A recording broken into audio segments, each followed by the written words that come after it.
যে ম্যানহোলের ঢাকনার মতো যে মুখগুলো ঠিক সেগুলোর কথাই কিন্তু মানুষ বলছিল যে এগুলো কিসের সুড়ঙ্গের মতো, যে ম্যানহোলের এভাবে খোলা মুখ এবং দুইটি মুখ কথাই কিন্তু তারা বলছে। আচ্ছা, আপনার একটু কথা বলি, আপনি কি দেখলেন? হ্যাঁ, যে অবস্থা দেখলাম তো মনে করেন পুরো ভয়ঙ্কর অবস্থা। কি কি দেখতে পেয়েছেন? আমি গেছি মূলত ঘোরার জন্য। আমি যা অনেক অসংখ্য জুতা পাইছি আর রক্তমাখা প্যান্ট পেয়েছি। আমি ছবিটা দেখাচ্ছি, আমি ছবিটা তুলে আনছি। এই জায়গায় রক্তমাখা প্যান্ট ছিল। ধানমন্ডি 32 নাম্বার যদি এই হয় যে এটার নাম জাদুঘর, যেখানে 5 তলা বিশিষ্ট মাটির নিচে যদি মানুষ হত্যা করার জন্য আয়নাঘর প্রতিষ্ঠিত করা হয়, সেটার নাম তো আর জাদুঘর হতে পারে না, সেটা তো মরণ ছেল। এটা তো 5 ফেব্রুয়ারি শেখ হাসিনা ছাত্রলীগের সাথে ভাষণ দেবেন। এই পরিস্থিতিতেই 32 নম্বর বাড়ির দিকে জনগণ যেতে শুরু করে। এটা এক ধরনের প্রদর্শক ধানমন্ডি 32 নম্বরের শেখ মুজিবের বাসায় আয়নাঘর পাওয়া গিয়েছে। সেই আয়নাঘর কারা করেছে এবং সেই আয়নাঘরটি কেমন, এবং এই শেখ হাসিনা ভারতে বসে যে ভাষণ দিচ্ছেন তার অবস্থা কি, এবং তিনি পরবর্তী কয় দশকের মধ্যে বাংলাদেশে ফিরবেন, এই সকল আরও অনেকগুলো গুরুত্বপূর্ণ বিষয়ের তথ্য দিয়েছেন ডাক্তার ফয়জুল হক এবং জাহিদ ভাই। আমরা তার আলোচনাটি শুনব। আমি সুষ্ঠু তদন্ত চাই। শেখ হাসিনার বাড়ির নিচে এরকম করে 5 তলা বিল্ডিং এর সুড়ঙ্গ পথে আয়নাঘর তৈরি করে কাকে কাকে হত্যা করেছে এটার সুষ্ঠু তদন্ত এবং বিচার করতে হবে। বাংলার জনগণের কাছে সেটা উপস্থাপন করতে হবে। আজ তার নিজের পৈতৃক বাড়ির নিচে পর্যন্ত আয়নাঘর প্রতিষ্ঠা করেছে। না জানি সমগ্র বাংলাদেশটাই আয়নাঘর বানিয়ে ফেলেছে। না জানি আওয়ামী লীগের সমগ্র অফিসগুলো, না জানি আওয়ামী লীগের প্রত্যেকটি কার্যক্রমগুলো দলীয় প্রত্যেকটি স্থাপনার মধ্যেই আয়নাঘর তৈরি করেছে। আজ আমাকে সেটাই বলতে হচ্ছে। গা শিউরে ওঠার মতো তথ্য বের হয়েছে ধানমন্ডির 32 নম্বরের বাড়ি থেকে। আমরা বাংলাদেশের জনগণ এতদিন পর্যন্ত জেনে এসেছি যে শেখ হাসিনার নেতৃত্বে সারা বাংলাদেশের বিভিন্ন প্রান্তে আয়নাঘর প্রতিষ্ঠিত হয়েছে। বিশেষ করে ঢাকার বুকে গোপন আয়নাঘরে বাংলাদেশের দেশপ্রেমিক নাগরিকদেরকে, যাদের কি শেখ হাসিনা মনে করত যে তারা বেঁচে থাকলে, তারা উন্মুক্ত থাকলে শেখ হাসিনার সকল অপকর্ম প্রকাশ পাবে, তাদেরকে জোর করে জুলুম করে গুম করে সেই আয়নাঘরে বন্দি রাখা হতো। কাউকে গুম করে সরাসরি হত্যা করা হতো, কাউকে গুম করে সেখানে আয়নাঘরে নিয়ে তারপরে বন্দি রাখত। যেমন গত কয়েকদিন আগে, 6 মাস আগে 5ই আগস্টের পরে যখন বাংলাদেশ স্বাধীন হয়েছে, তখন 2 জন আয়নাঘর থেকে সদ্য মুক্তি পেয়েছেন। একজন ছিলেন গোলাম আজম সাহেবের সন্তান আমান আল আজমি, সেনাবাহিনীর সাবেক সিনিয়র কর্মকর্তা। দ্বিতীয় আরেকজন ছিলেন মীর কাসেম আলীর সন্তান ব্যারিস্টার আরমান। এই 2 জনকে তারা লোমহর্ষকভাবে নির্যাতন করে, নিপীড়ন করে, পরিবারের সাথে যোগাযোগ না রেখে আয়নাঘরে বন্দি রেখেছিল। গতকালকের আমরা দেখলাম ঠিক একই চিত্র। ধানমন্ডির 32 নম্বর বাড়িতে যখন জনগণ গিয়েছে সেই বাড়িটিকে গুড়িয়ে দেওয়ার জন্য, সেই সময় তারা খোঁজ পেয়েছে ধানমন্ডি 32 নম্বর বাড়ির পিছনে আপনার যে নিচে 5 তলা পর্যন্ত গভীর বিল্ডিং রয়েছে, যেই বিল্ডিংয়ের 1 তলা থেকে আরেক তলা সুড়ঙ্গের মতো পথ রয়েছে। আপনারা ইতিমধ্যেই টিভি চ্যানেলে দেখেছেন, পত্রপত্রিকায় দেখেছেন, কালবেলাও প্রকাশ করেছে যে শেখ হাসিনার সেই বিল্ডিংয়ের নিচে 5 তলা ভবন পর্যন্ত, নিচতলায় 5টা তলা পর্যন্ত পাওয়া গিয়েছে। ঢাকার ধানমন্ডি 32 যদি হয় জাদুঘর, ঢাকার ধানমন্ডি 32 যদি হয় কোনো ব্যবসা প্রতিষ্ঠান না হয়, তাহলে সেখানে কোনো পার্কিং কিংবা সেখানে কোনো ভিন্ন উদ্দেশ্যও তো নেই। আর ঢাকার বুকে 5 তলা পর্যন্ত নিচে পার্কিং কোন জায়গায় আছে তাও কিন্তু নেই। এবং তাদের সেই বিল্ডিংয়ের সুরতগুলো পার্কিংয়ের মতোও না, কক্ষের মতো, গোপন কক্ষের মতো। সেখানে জুতা পাওয়া যাচ্ছে, স্যান্ডেল পাওয়া যাচ্ছে, হেলমেট পাওয়া যাচ্ছে, পুলিশের জুতা পাওয়া যাচ্ছে, আরও ব্যবহার্য জিনিসপত্র পাওয়া যাচ্ছে। এবং গভীরে যেখানে আরও 3-4 তলা রয়েছে সেখানে মানুষ যেতেও পারছে না, সেখানে পানি আর পানি থই থই করছে। যেহেতু বিল্ডিংটি এখন পরিত্যক্ত হয়ে গিয়েছে, সেখানে যে কোনো উপায়ে এখন ভুতুরে পরিবেশ তৈরি হয়ে যাচ্ছে।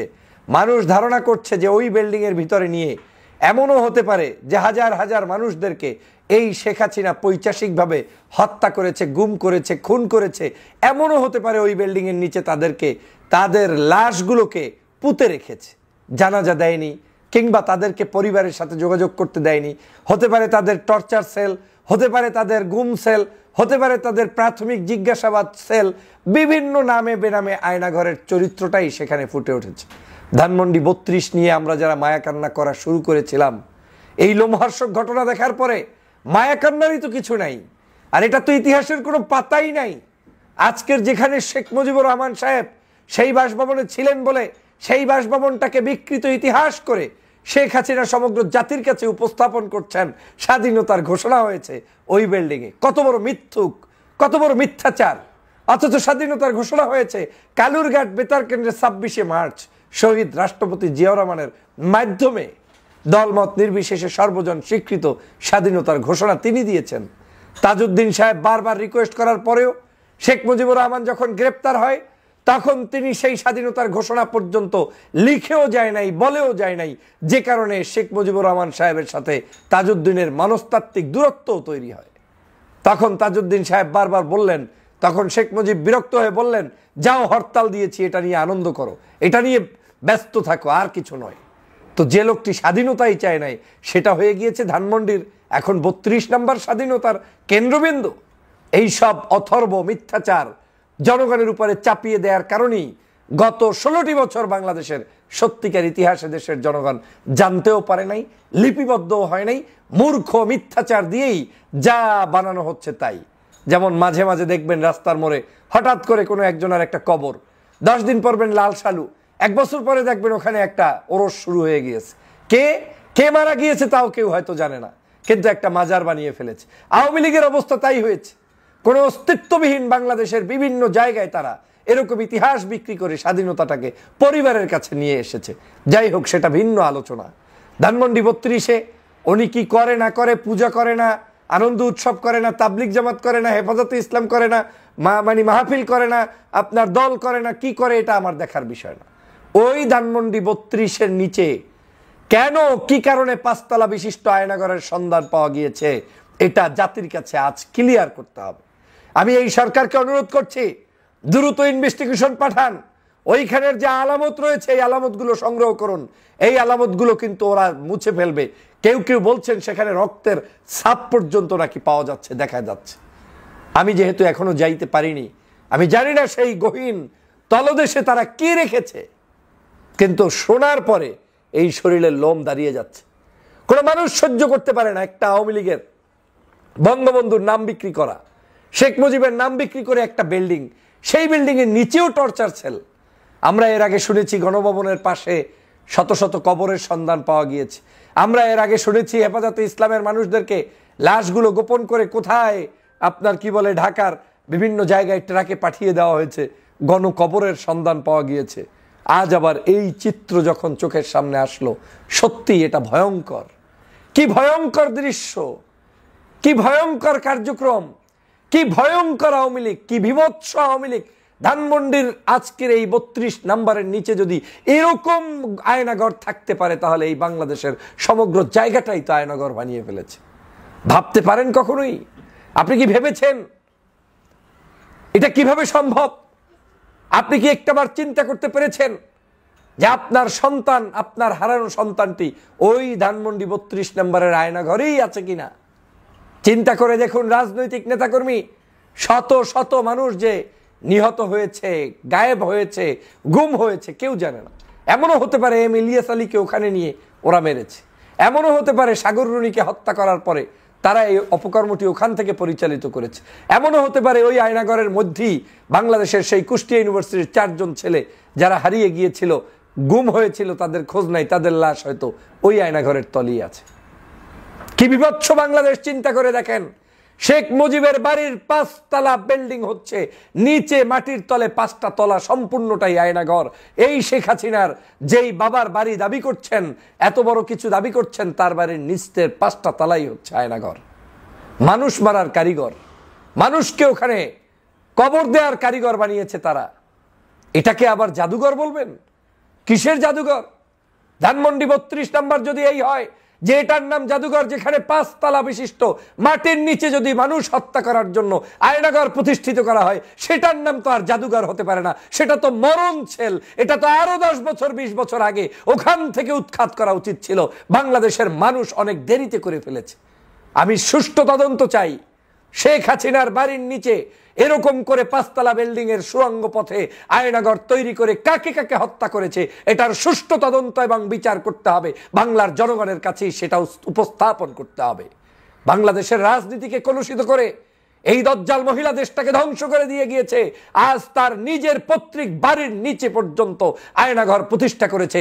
না জানি সমগ্র বাংলাদেশটাই আয়নাঘর বানিয়ে ফেলেছে। না জানি আওয়ামী লীগের সমগ্র অফিসগুলো, না জানি আওয়ামী লীগের প্রত্যেকটি কার্যক্রমগুলো দলীয় প্রত্যেকটি স্থাপনার মধ্যেই আয়নাঘর তৈরি করেছে।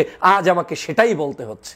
ওই আয়নাঘর ভেঙে চুরে চুরমার করে জনগণ আজকের জনগণের রাজতন্ত্র, জনগণের গণতন্ত্র, জনগণের ভালোবাসার সরকার প্রতিষ্ঠা করতেই এই বিজয় হয়েছে 5ই আগস্ট এবং গত 5ই ফেব্রুয়ারি, যে বাংলাদেশের 32 নম্বরে মানুষ উপস্থিত হয়েছে।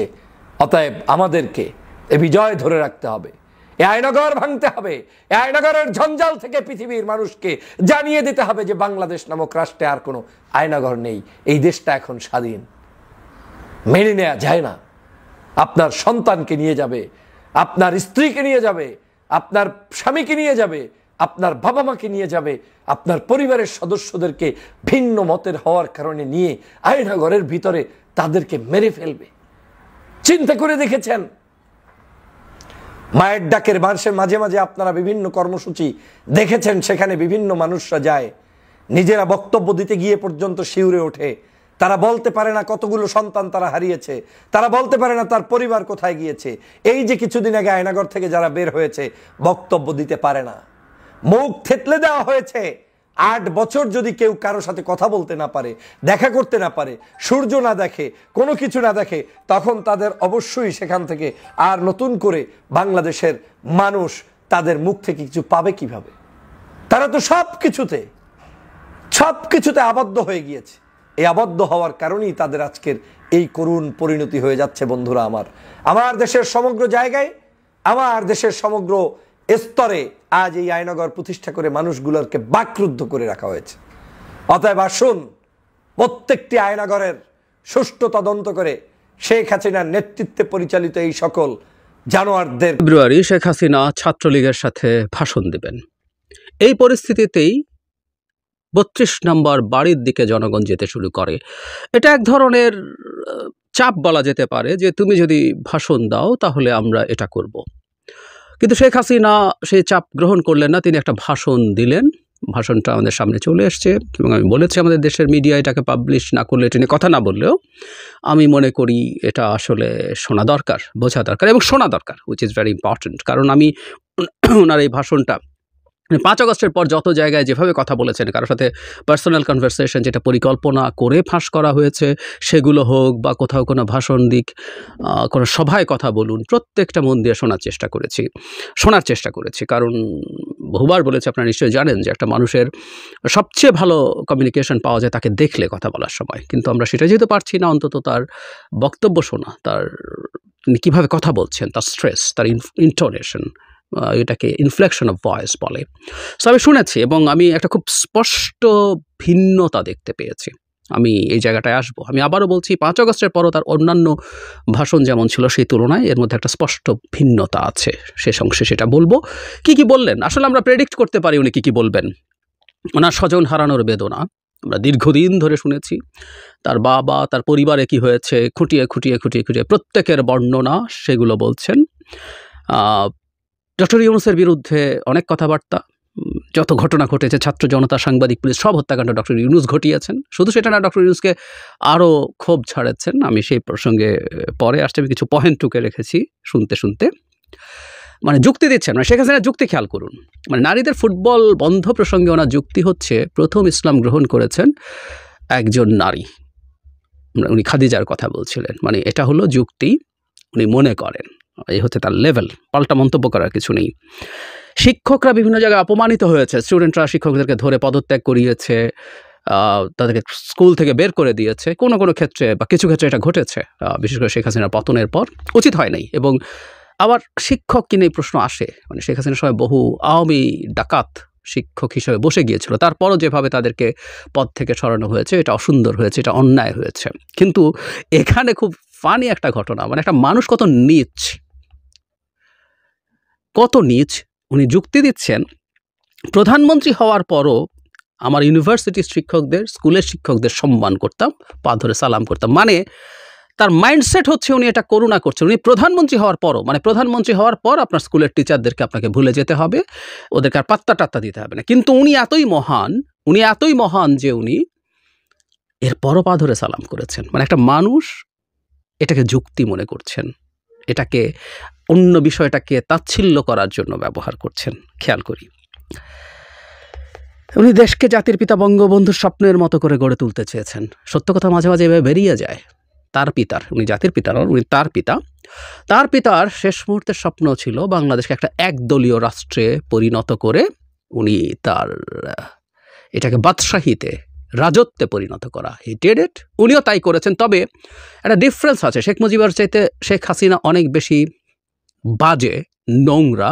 কারণ শেখ মুজিব যা করেছেন প্রকাশ্যভাবে সৎভাবে করেছেন। উনি কনস্টিটিউশনে 4th অ্যামেন্ডমেন্ট করে এটাকে একদলীয় রাষ্ট্রে পরিণত করেছেন। আর শেখ হাসিনা কার্যত তাই করেছেন, কিন্তু প্রতারণামূলকভাবে, গণতন্ত্রের মুখোশ রেখে। এটা আরও বিভৎস, আরও জঘন্য। ক্রমাগত এলডিসি গ্র্যাজুয়েশনের কথা বলেন। আমি আগের ভিডিওতে বলেছি তার বাপ নাকি এলডিসি বানিয়েছেন বাংলাদেশকে। বাংলাদেশ মানে এলডিসি নিচে কি ছিল সেখান থেকে এলডিসিতে উত্তরণ হয়েছে। আমি বলেছি বাংলাদেশ একদিনও এলডিসি থাকার কথা না, এবং দফায় দফায় এলডিসি গ্র্যাজুয়েশনের কথা বলছি। এবং আমরা এটা জানবো বাংলাদেশের এত এই যে সকল উন্নয়নের বয়ানের জন্য ঢাকঢোল পিটিয়ে এটা করা হয়েছিল, পারলে এটা আরও স্লো করা দরকার ছিল। নেপাল এটা পিছিয়ে দিতে বলেছে, আমরা অনেকে দেখেছি নিশ্চয়ই। কারণ এটা গেলেই আমাদের অনেকটা ট্যারিফ সুবিধা চলে যায়। 26 সাল হচ্ছে আমাদের গ্র্যাজুয়েশন, আরও 3 বছর মানে 29 পর্যন্ত আমাদের যাবতীয় সমস্যা মূলত শুরু হবে 29-এর পর। কারণ 26 এলডিসি গ্র্যাজুয়েশন হলেও যে এলডিসি হিসাবে আমরা যেসব সুবিধা পেতাম বিভিন্ন ক্ষেত্রে, সেগুলো 29 পর্যন্ত বলবৎ থাকবে। এরপর এটা আসলে চলে যখন যাবে আমরা বড় বিপদে পড়তে যাচ্ছি। কপিরাইট, ট্যারিফ সুবিধা সব উঠে যাবে। আমরা যদি আমাদেরকে এর মধ্যে যোগ্য করে তুলতে না পারি, আমরা ভয়াবহ বিপদে পড়ব। ক্রমাগত যে কাজটা করছেন এটা সিন্ডিকেটেড। আমরা এই ব্যাপারে সতর্ক থাকবো। আওয়ামী লীগের হয়ে যারাই কথা বলছেন একই কথা, মানে ভার্বাটিম, আগের বারও যা বলেছে এবারও তা। পুলিশকে নিয়ে এটা করা হয়েছে, ওটা করা হয়েছে, প্রেগনেন্ট পুলিশকে এই করেছে সেই করেছে, মিথ্যাচার। এটা ক্রমাগত হচ্ছে, এটা ক্রমাগত হবে। মানে পুলিশকে ডিমোরালাইজ যত করে রাখা যায়, আমাদের স্টেট, আমাদের সরকার ততই ঠিকঠাক মতো ফাংশন করতে পারবে না। সো এটা একেবারে পরিকল্পিতভাবে হচ্ছে, ভবিষ্যতে আরও হবে, আমরা নিশ্চিত থাকতে পারি। এবং এই পুলিশের বিচার হচ্ছে না কেন এই কথা বলেও উনি দারুণ ন্যায় বিচার খেলা দেখানোর চেষ্টা করছেন। মাঝে মাঝে বলেন, এবং সবচেয়ে এটা বলার পর আসলে হাসি চলে এসছে। আপনারা শুনবেন, আমি প্রত্যেককে বলছি, আমার কি অপরাধ, আমার অপরাধটা কি, আমি সেটা জানতে চাই। মানে উনি ওনার অপরাধটা কি সেটা জানতে চান। মানে একটা মানুষ এরকম প্রশ্ন করতে পারেন তিনি মনে করছেন, সেটা ইন্টারেস্টিং। মানে এটা উনি যদি ট্রুলি ফিল না করেন বা ফিল করেও যদি থাকেন, এটা বলা যায়। Very interesting. কিছু বলতে চাই না আর এই প্রসঙ্গে। ডক্টর ইউনুসের প্রতি ওনার খুব ক্ষোভ। উনি নাকি ডক্টর ইউনুসকে এবং তার মাইক্রোফিন্যান্সকে সারা পৃথিবীতে পরিচিত করিয়েছেন। 96 সালে ক্ষমতায় আসার পর তিনি কিভাবে গ্লোবাল ফোরামে স্পেনের রানীর উপস্থিতিতে, হিলারি ক্লিন্টনের উপস্থিতিতে এসব করেছেন। তাহলে একটা প্রশ্ন থেকে যায়, এই ডক্টর ইউনুস না সুদখোর, এই ডক্টর ইউনুস না গরিবের রক্তচোষা? তো গ্রামীণ ব্যাংকের সুদ কি তখন নিচু ছিল? আরও বেশি ছিল। তো সেই সুদখোরকে উনি প্রমোট করছেন। তো সুদখোরের প্রমোটার শেখ হাসিনা, তো তার যদি ডক্টর ইউনুস বিরাট খারাপ লোক হয়ে থাকে, শেখ হাসিনা তো তার 10 গুণ, 100 গুণ, 1000 গুণ বেশি খারাপ। উনি তাকে প্রমোট করেছেন গ্লোবালি, এবং খেপতে একটা পর্যায়ে ডক্টর ইউনুসকে বেইমান, মোনাফেক ইত্যাদি ইত্যাদি বলেছেন। তবে একটা ব্লান্ডার ডক্টর ইউনুস করেছেন, সেটা শেখ হাসিনাও ব্যবহার করছেন, এটা ভারতীয় মিডিয়াও প্রচুর ব্যবহার করছে, যে meticulously planned movement, master mind আছে।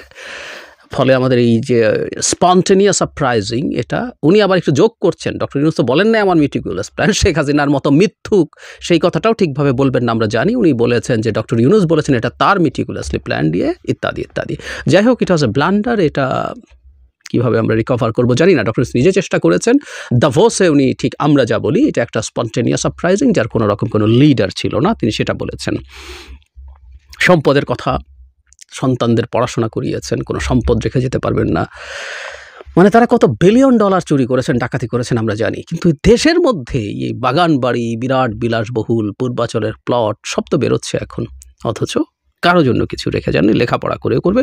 32 নম্বরের বাড়ি তিনি আর তার বোন জনগণের জন্য ট্রাস্ট করে দিয়ে দিয়েছেন। এবং কি ধরনের অডিয়েন্সের সাথে উনি কথা বলেন বা অডিয়েন্স প্রতি তার পারসেপশন, উনি আগেও ব্যবহার করেছেন, এটা আবারও ব্যবহার করছেন। ডক্টর ইউনূস যে গণভবনে গেলেন, ওখানে গিয়ে উনি চুরি করেছেন, এই ধরনের মন্তব্য উনি করছেন। 32 নম্বরের কথায় তার একটু মনে হলো গলা ধরে আসলো, কিন্তু আমি এটাকে খুব পাত্তা দিতে চাই না। একজন সাইকোপ্যাথ, মানে এই অভিনয় উনি করতে জানেন, কারণ বছরের পর বছর 50 বছর পরও স্বজন হারানোর বেদনা তিনি বলার সময় যে কাঁদার অভিনয় করেন কথাটা আমরা বলবো, উনি এটা বেচেন তো তাই অভিনয় করেন কথাটা বলতে বাধ্য হচ্ছে এত বছর পর। মর্মান্তিক ঘটনা, কিন্তু 50 বছর পর প্রতিবার বলার পর কাঁদা আসে না, উনি কাঁদার অভিনয় করেন, ওনার স্বার্থের জন্য করেন। এখানেও তাই হলো, বাড়ি ভেঙে ফেলা হচ্ছে, বাড়িটাকে কেন এত ভয়? দেশের মানুষের কাছে উনি বিচার চাইছেন, দেশের মানুষই আসলে এই কাজটা করেছেন। আমরা কি আপনাদের জন্য কিছুই করিনি? অন্ন বস্ত্র বাসস্থান চিকিৎসার জন্য কিছুই করিনি? ছাত্র সমাজের কাছে বিচার চায়, জনগণের কাছে বিচার চায়, যাদেরকে ভুল পথে নিয়ে যাওয়া হয়েছিল, ইত্যাদি ইত্যাদি বলা হচ্ছে। এবং তিনি এটাও বলেন যে এটা ভাঙলে আমরা আবার গড়তে পারবো, ভাঙাই যায়, ইতিহাস ভাঙা। হ্যাঁ, ইতিহাস ভাঙা যায় না, ইতিহাসের জায়গায় মুজিব থাকবেন, শেখ হাসিনাও তার জায়গায় থাকবেন ফর শিওর। বাংলাদেশের না শুধু এই অঞ্চলের সবচেয়ে ঘৃণিত স্বৈরশাসকদের একজন শেখ হাসিনা তার জায়গা পাকাপোক্ত করে ফেলেছেন, কোনো রকম কোনো সন্দেহের কিছু নেই। কিন্তু আবার গড়তে পারবেন বলাতে মনে হলো বেগম খালেদা জিয়াকে তার বহু বছরের বাস করা বাড়ি থেকে উচ্ছেদ করেছিলেন, শুধু উচ্ছেদ না, তার যখন রমরমা স্বৈরাচারীর সময় তখন বিদ্রুপ করছিলেন, তালির মধ্যে মাস্তানের মতো বলছিলেন। কোনো একদিন তিনি ক্যান্টনমেন্টে ঢোকা নিয়ে ঝামেলায় পড়েছেন, সেদিনই ডিসিশন যে সুযোগ পেলেই তাকে তুড়ি মেরে বলছেন বের করে দিয়েছি।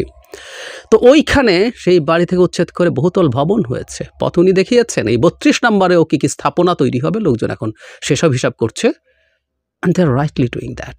আর এসে কোনো দিন করবেন আপনি, মানে শেখ হাসিনা যতদিন আপনি এভাবে কথা বলতে থাকবেন, আওয়ামী লীগের ফিরে আসার যদি তিল পরিমাণ সম্ভাবনাও থেকে থাকতো, ওটুকু আরও দূরে সরতে থাকবে। আমি জানি না উনি বোঝেন কিনা। তারপর তিনি আগুনের কথা এনেছেন, মেট্রো রেলে আগুন, বিটিভির আগুন। আমার মনে পড়লো মুহূর্তের মধ্যে তার সে মায়াকান্নার কথা। সে মায়াকান্নাও আমাদের মুভমেন্টে দুর্দান্তভাবে আগুন জ্বালিয়ে দিয়েছিল। আবারও উনি এটা বলছেন। উনি আহতদের দেখতে যাচ্ছেন, উনি মেট্রো রেল বিটিভি গিয়ে কাঁদছেন। অভ্যুত্থানকারীদেরকে ফ্যাসিবাদী বলছেন, তাকে নাকি ফ্যাসিবাদী বলা এটা ঠিক না, আসলে তাকে ফ্যাসিবাদী বলা উচিত না। আমি বহুদিন থেকে বলছি, প্লিজ, একটা ডাকাতকে কেউ ফ্যাসিবাদী বলেন না, একটা মাফিয়াকে কেউ ফ্যাসিস্ট বলেন না। হিটলার মুসলিনি অপমানিত হয়, আমি বহুবার বলেছি, হিটলার মুসলিনি অপমানিত হয়, শেখ হাসিনাকে যদি আমরা ফ্যাসিস্ট বলি, খুব সিরিয়াসলি মনে করি। আপনি ফ্যাসিবাদী নন, আমি বলি না, অন্তত প্রথম দিন থেকে এই আলাপটা করছিলাম। ডক্টর ইউনূসের ক্ষমতা দখল অবৈধ, উনি অবৈধভাবে ক্ষমতায় আছেন। আমি একটা কথা বলতে চাই, আমাদের দেশের বহু মানুষ এখনো বসে বসে এই কথা বলেন, যাদের একটা ভিন্ন কিছুর পরিকল্পনা ছিল এবং এখনও আছে। এগুলো আমরা বলে বলে না শেখ হাসিনা এবং ভারতের হাতে অস্ত্র তুলে দিই, আমরা কেয়ারফুল থাকি। শেষ কয়েকটা কথা একটু বলতে চাই, সেটা হলো তিনি দেশের মানুষকে অন্যায়ের প্রতিবাদ করতে বলছেন, তিনি বাংলাদেশের মানুষের সাথে আছেন। মানে শেখ হাসিনা যদি আমাদের পাশে থাকে, আমরা কিন্তু আবার গেছি, আমরা অনুরোধ করব দয়া করে আপনি আমাদের পাশে আর থাকেন না। অনেক দিন ছিলেন গায়ের জোরে, সেই দেশ শেষ হয়ে গেছে। তার দুটো কথা আমি গ্রহণ করি, এবং উনি যে অর্থে বলেননি, আমরা পাল্টা অর্থে বলি। উনি বললেন শেষের দিকে, সে কনক্লুডিং রিমার্কসে, আসুন মুক্তিযুদ্ধের চেতনায় দেশ গড়ে তুলি। মুক্তিযুদ্ধের চেতনা যে শব্দযুগল আছে, এটাকে ডেরোগেটরি করে একটা ফালতু শব্দে পরিণত করেছেন, মানুষ নানা রকমভাবে বলেন। কিন্তু আমাদের যে মুক্তিযুদ্ধের সাম্য, মানবিক মর্যাদা এবং সামাজিক ন্যায় বিচারের ভিত্তিতে একটা দেশ গড়ে তোলার চেতনা ছিল, সেই চেতনা মতো আমরা দেশ করব। এবং শেখ হাসিনা এটার পথে বিরাট বাধা ছিলেন, একমাত্র বাধা শেষ অংশের মধ্যে ছিলেন, ওটা আমরা দূর করেছি। আমরা বিতর্ক করব, ঝগড়াঝাটি করব, একটু মারামারিও কখনো করে ফেলতে পারি, কিন্তু ওই প্রধান বাধাটা যেহেতু গেছে, সত্যিকার অর্থে মুক্তিযুদ্ধের চেতনায় দেশ গড়ে তুলব। আর তার মানুষ, তার সরকারটা, তার রেজিমটা শতভাগ ঠিক উল্টো, মুক্তিযুদ্ধের চেতনার উল্টো ছিল, যদিও তারা সেটা বেচতো কিছু মানুষকে দিয়ে। এবং আরেকটা কথা বলছেন, বাংলাদেশ আবার ফিরে আসবে, এবং এই বাক্যটা বলছেন শহীদের রক্ত বৃথা যেতে পারে না। উনি মুক্তিযুদ্ধের শহীদের কথা বলছেন, আমিও মনে করি শহীদের রক্ত বৃথা যেতে পারে না। শেখ হাসিনা যাদেরকে হত্যা করেছেন, শহীদ করেছেন, তাদের রক্ত বৃথা যেতে পারে না। এই বাংলাদেশ, শেখ পরিবার অন্তত, আওয়ামী লীগ কবে কোথায় কিভাবে থাকবে, কতটুকু হয়ে থাকবে সেটা সময় বলবে, কিন্তু এই শেখ পরিবারের এই দানবগুলোর, এই বিভৎস অসভ্যগুলো বাংলাদেশের স্বাধীন বাংলাদেশের, গণতান্ত্রিক বাংলাদেশে থাকবে না। শহীদের রক্ত বৃথা যেতে পারে না, বৃথা যেতে আমরা দেব না। আসলে একটা বিষয় একটু মিস হয়ে গিয়েছিল, তাই একটু যোগ করে দেওয়া দরকার বলে মনে করছি।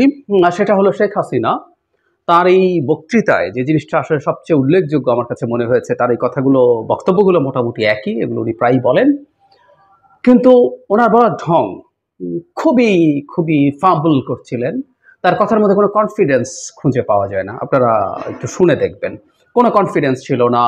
এবং বহু ক্ষেত্রেই তিনি শব্দ হাতড়ে বেড়াচ্ছেন, মনে হলো তিনি তোতলাচ্ছেন, এবং কনফিডেন্ট না। মানে এটা হলো সবচেয়ে গুরুত্বপূর্ণ ব্যাপার। আমার কাছে মনে হয় শেখ হাসিনা যে ভেতরে ভেতরে একেবারে ক্র্যাশড হয়ে গেছেন, ধ্বংস হয়ে গেছেন, সেটার একটা খুব চমৎকার বহিঃপ্রকাশ হতে পারে তার এই ভাষণটা।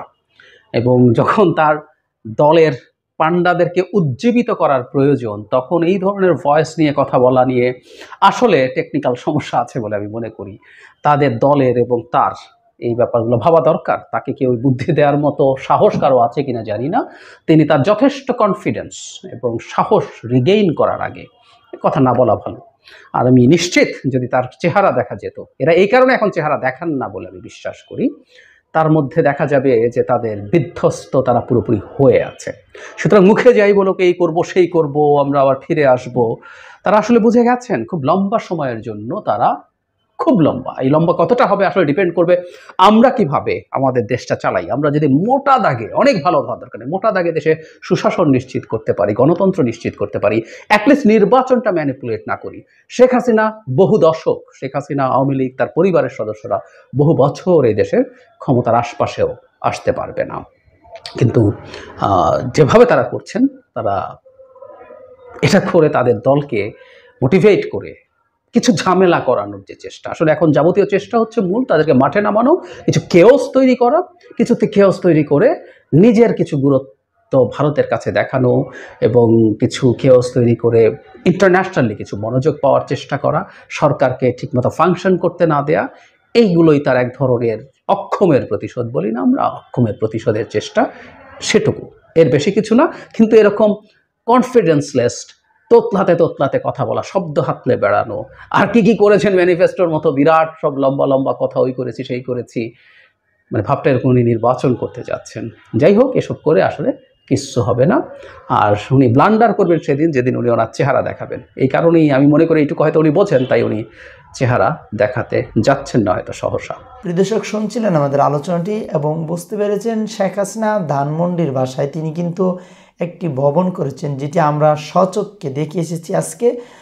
সেখানে দেখা গিয়েছে যে কেউ বলছে যে 5 তলা হবে, যে মাটির নিচে 5 তলা করেছেন, কিন্তু আমরা 3টি ফ্লোর কিন্তু দেখে এসেছি সরাসরি।